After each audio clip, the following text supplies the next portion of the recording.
Selamat pagi. Halo semuanya. Perkenalkan, nama saya Aurelis Rizky Mariono, nomor urut 9 dari kelas 11-4. Perkenalkan, nama saya Berlian Chandra Setiafa, nomor absen 10. Saya Dana Latifah, nomor absen 13. Saya Ruli Ramadayani, nomor absen 34. Saya Alexander Bakasari Sada, nomor absen 3.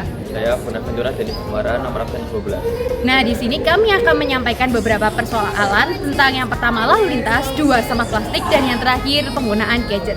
Stay tune semuanya. Dadah. Kasus pertama, di banyak kota besar, kemacetan lalu lintas menjadi masalah yang sering terjadi, terutama pada jam sibuk. Kemacetan ini mengganggu kelancaran aktivitas masyarakat, meningkatkan polusi udara, dan menyebabkan pemborosan waktu. Pertanyaan pertama, apa yang menurut kamu menjadi penyebab utama kemacetan di lalu lintas di kota besar? Jelaskan secara rinci.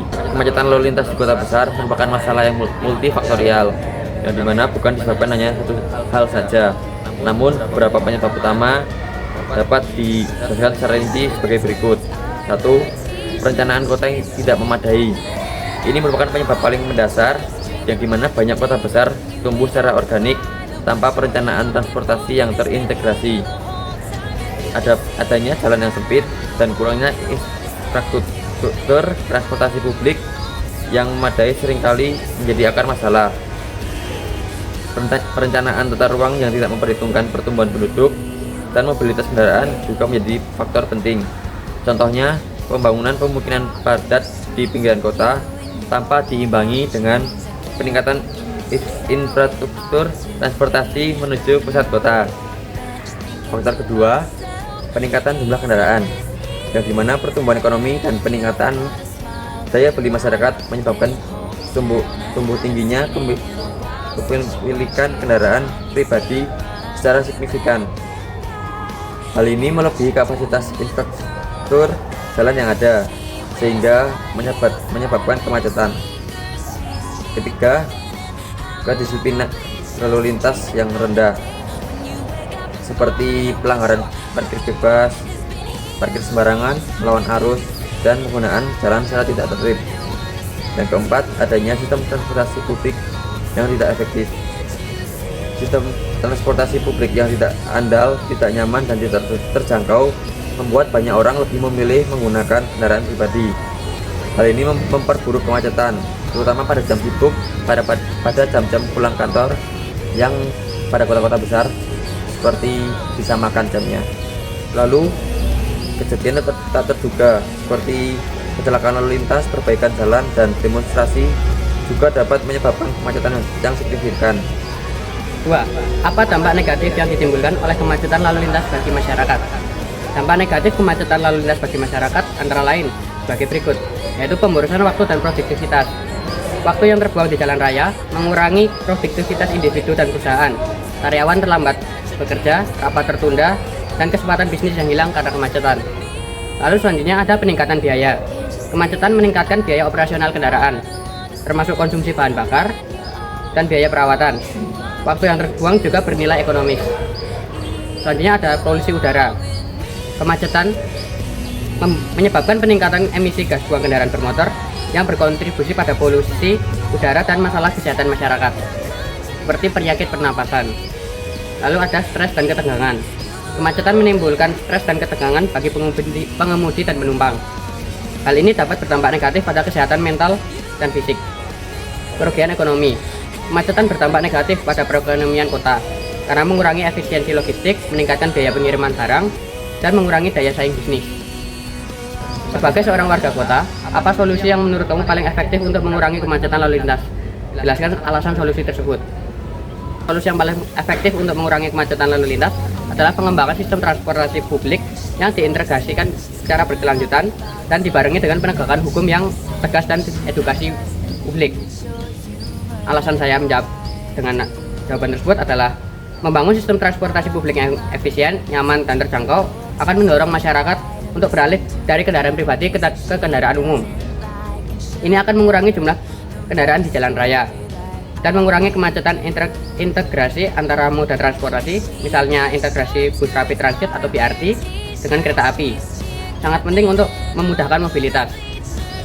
Pengembangan jalur khusus sepeda dan trotoar yang aman dan nyaman juga akan mendorong penggunaan transportasi alternatif yang lebih ramah lingkungan. Selanjutnya ada penegakan hukum. Penegakan hukum yang tegas terhadap pelanggaran lalu lintas akan meningkatkan disiplin berkendara dan mengurangi penyempitan jalan akibat pelanggaran lalu lintas. Yang ketiga, ada edukasi publik. Edukasi publik mengenai pentingnya disiplin berlalu lintas, menggunakan transportasi publik dan pilihan moda transportasi alternatif akan meningkatkan kesadaran masyarakat dan mendorong perubahan perilaku. Solusi ini membutuhkan perencanaan jangka panjang, investasi yang signifikan, dan komitmen dari pemerintah, sektor swasta, dan masyarakat. Tidak ada solusi tunggal yang dapat menyelesaikan masalah kemacetan secara instan, tetapi butuh pendekatan yang komprehensif dan berkelanjutan. Sekian, terima kasih. Kalau kita ngomongin soal sampah nih, data dari Sistem Informasi Pengelolaan Sampah Nasional dari Kementerian Lingkungan Hidup dan Kehutanan menunjukkan bahwa Indonesia menghasilkan 34,85 juta ton timbunan sampah pada tahun lalu 2022. Dari total tersebut ada 12,13 juta ton sampah per tahun yang tidak dikelola.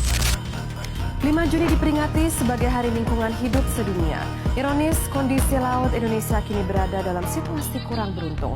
Beberapa titik sudah jadi tempat pembuangan. Tempat penampungan sampah ilegal di bantaran Sungai Cikeas, Bogor, Jawa Barat kian memprihatinkan. Tumpukan sampah menggulung hingga meluber ke aliran sungai yang menjadi batas wilayah Kabupaten Bogor dan Kota Bekasi. Dari berita tersebut dapat disimpulkan bahwasanya warga Indonesia dalam kehidupan sehari-hari masih menggunakan barang-barang yang berbahan plastik atau menggunakan plastik. Lalu mengapa ya mereka masih menggunakan barang-barang yang berbahan plastik atau menggunakan plastik di kehidupan sehari-hari padahal mereka sudah tahu akan dampak penggunaan dari plastik tersebut? Alasannya simpel teman-teman, karena itu fleksibel dan murah harganya. Selain itu juga dalam produk-produk juga pengemasan produk-produk juga masih menggunakan plastik. Yang dimana plastik itu awet dan tahan akan air. Selanjutnya, apa langkah yang dapat kita ambil untuk mengurangi sampah plastik? Dalam kehidupan sehari-hari, kita dapat menggunakan barang-barang reusable atau dapat digunakan kembali sehingga lebih ramah lingkungan. Contohnya, menggunakan botol minum sebagai pengganti air kemasan mineral dan membawa kantong belanja sendiri saat berbelanja. Jika terpaksa menggunakan plastik, kita dapat menggunakan plastik singkong sebagai alternatif yang lebih ramah lingkungan. Selanjutnya, sebagai individu, apa yang dapat kita lakukan untuk mengurangi penggunaan sampah plastik dalam kehidupan sehari-hari? Yang pertama, tentunya kita harus memiliki kesadaran bahwa sampah plastik yang berlebihan akan sangat berbahaya bagi kehidupan kita di bumi. Selanjutnya, akan lebih baik juga jika kita menggunakan alternatif lain yang tersedia untuk mengurangi sampah plastik. Misalnya, menggunakan kotak makan sendiri sebagai pengganti styrofoam, menggunakan sedotan stainless, dan menggunakan paper bag. Selanjutnya, di soal nomor 3 ada pertanyaan, apa saja dampak negatif dari penggunaan gadget yang berlebihan bagi remaja dalam kehidupan sehari-hari? Yang pertama, menyebabkan gangguan kesehatan. Contohnya, mata kita menjadi lelah, tidur kita menjadi kurang teratur dan menyebabkan kepala kita pusing, depresi, dan lain-lain sebagainya. Karena hal itu terjadi bisa dari banyaknya pembulian yang ada di sosial media dan lain-lain. Yang kedua adalah kurangnya bersosialisasi secara langsung, karena kita sering lebih mementingkan diri kita daripada orang lain. Jadi kita sering bertemu orang dan kita lebih mementingkan diri daripada ngobrol secara langsung. Yang ketiga, menjadi sulit berkonsentrasi dan malas, yaitu karena kita sudah kecanduan dengan gadget, makanya kita lebih sering mager dan hanya tiduran saja. Nah, dulu ya teman-teman. Selanjutnya, soal nomor 2 yaitu bagaimana sih cara remaja untuk menjaga keseimbangan antara bermain gadget dan bersosialisasi secara langsung. Jadi, cara untuk menjaga keseimbangan antara bermain gadget dan berinteraksi secara langsung adalah yang pertama bisa mengatur jadwal penggunaan gadget kalian di kehidupan sehari-hari seperti di rumah atau di sekolah, dan jangan berlebihan. Selanjutnya yang kedua ada bisa menemukan hobi baru dengan melakukan secara langsung atau bisa berolahraga dan beraktivitas.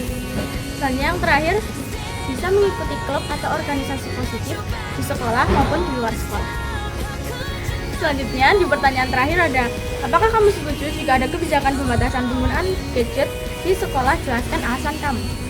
Menurut kami setuju karena dari situ kita bisa lebih fokus dan lebih konsentrasi dalam pembelajaran dan pembelajaran lebih efektif. Kita lebih bisa terfokuskan pada pelajaran yang sedang dan kita tidak terganggu dengan notif-notif yang ada di handphone.